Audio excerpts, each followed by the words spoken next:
Alice's Adventures in Wonderland by Lewis Carroll. Chapter 3.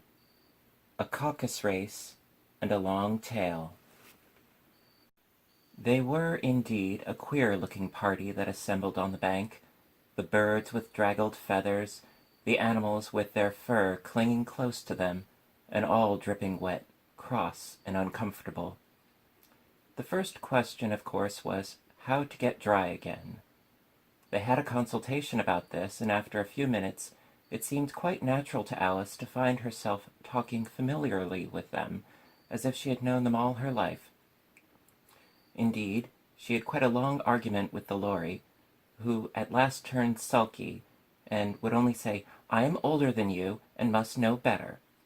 And this Alice would not allow, without knowing how old it was, and as the Lory positively refused to tell its age, there was no more to be said. At last the mouse, who seemed to be a person of some authority among them, called out, "Sit down, all of you, and listen to me. I'll soon make you dry enough." They all sat down at once in a large ring, with the mouse in the middle. Alice kept her eyes anxiously fixed on it, for she felt sure she would catch a bad cold if she did not get dry very soon. "Ahem," said the mouse, with an important air. "Are you all ready? This is the driest thing I know. Silence all round, if you please. William the Conqueror, whose cause was favored by the Pope, was soon submitted to by the English, who wanted leaders, and had been of late much accustomed to usurpation and conquest. Edwin and Morcar, the Earls of Mercia and Northumbria—" "Ugh," said the Lory, with a shiver. "I beg your pardon," said the mouse, frowning, but very politely. "Did you speak?" "Not I," said the Lory, hastily. "I thought you did," said the mouse. "I proceed. Edwin and Morcar, the Earls of Mercia and Northumbria, declared for him, and even Stigand, the patriotic Archbishop of Canterbury, found it advisable." "Found what?" said the duck. "Found it," the mouse replied rather crossly. "Of course, you know what it means." "I know what it means well enough when I find a thing," said the duck. "It's generally a frog or a worm. The question is, what did the Archbishop find?" The mouse did not notice this question, but hurriedly went on. "Found it advisable to go with Edgar Atheling to meet William and offer him the crown. William's conduct at first was moderate, but the insolence of his Normans— How are you getting on now, my dear?" it continued, turning to Alice as it spoke. "As wet as ever," said Alice in a melancholy tone. "It doesn't seem to dry me at all." "In that case," said the Dodo solemnly, rising to his feet, "I move that the meeting adjourn for the immediate adoption of more energetic remedies." "Speak English," said the eaglet. "I don't know the meaning of half those long words, and what's more, I don't believe you do either." And the eaglet bent down its head to hide a smile. Some of the other birds tittered audibly. "What I was going to say," said the Dodo in an offended tone, "was that the best thing to get us dry would be a caucus race." "What is a caucus race?" said Alice. Not that she much wanted to know, but the Dodo had paused, as if the thought that somebody ought to speak, and no one else seemed inclined to say anything. "Why," said the Dodo, "the best way to explain it is to do it. And, as you might like to try the thing yourself some winter day, I will tell you how the Dodo managed it." First it marked out a race course in a sort of circle. The exact shape doesn't matter, it said. And then all the party were placed along the course here and there. There was no 1, 2, 3, and away! But they began running when they liked and left off when they liked, so that it was not easy to know when the race was over. However, when they had been running half an hour or so, and were quite dry again, the Dodo suddenly called out, "The race is over!"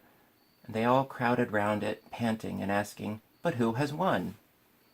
This question the Dodo could not answer without a great deal of thought, and it sat for a long time with one finger pressed upon its forehead, the position in which you usually see Shakespeare in the pictures of him, while the rest waited in silence.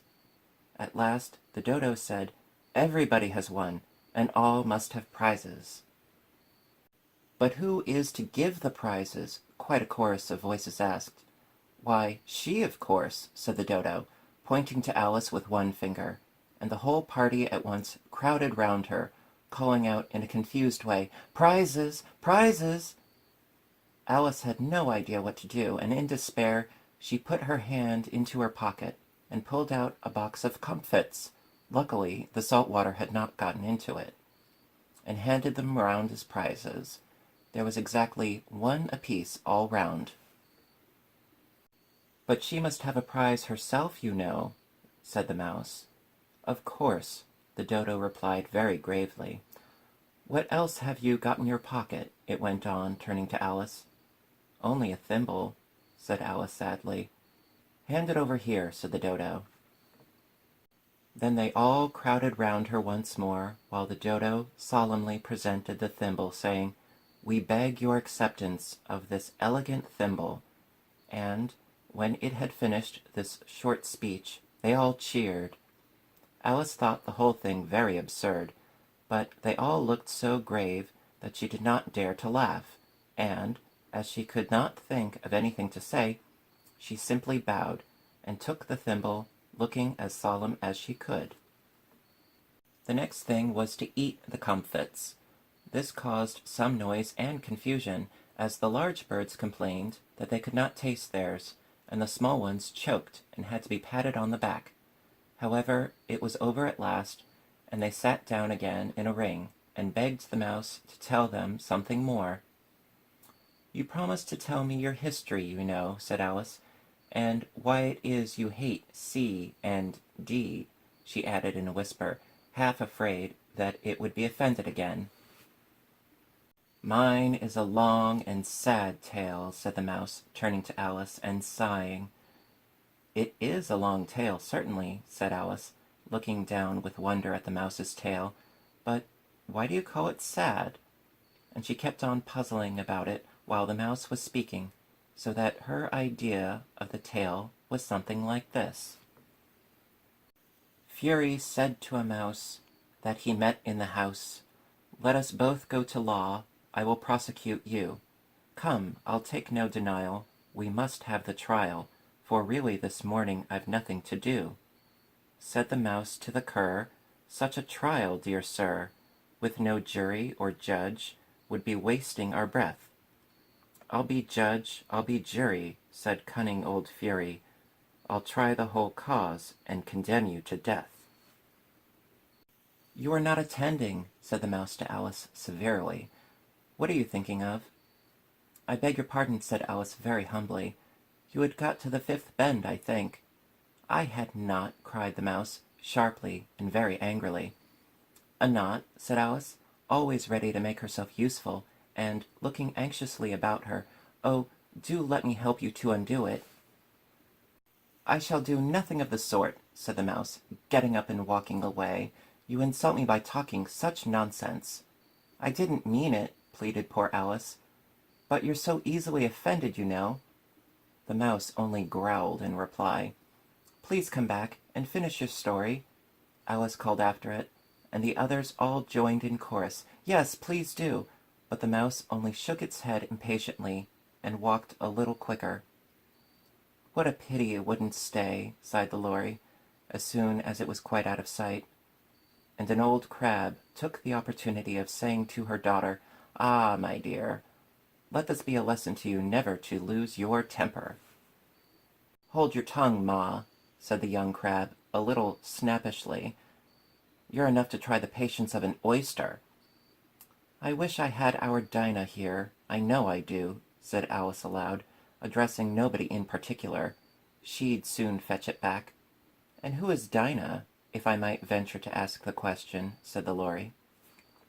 Alice replied eagerly, for she was always ready to talk about her pet. "Dinah's our cat, and she's such a capital one for catching mice, you can't think. And oh, I wish you could see her after the birds. Why, she'll eat a little bird as soon as look at it." This speech caused a remarkable sensation among the party. Some of the birds hurried off at once. One old magpie began wrapping itself up very carefully, remarking, "I really must be getting home. The night air doesn't suit my throat."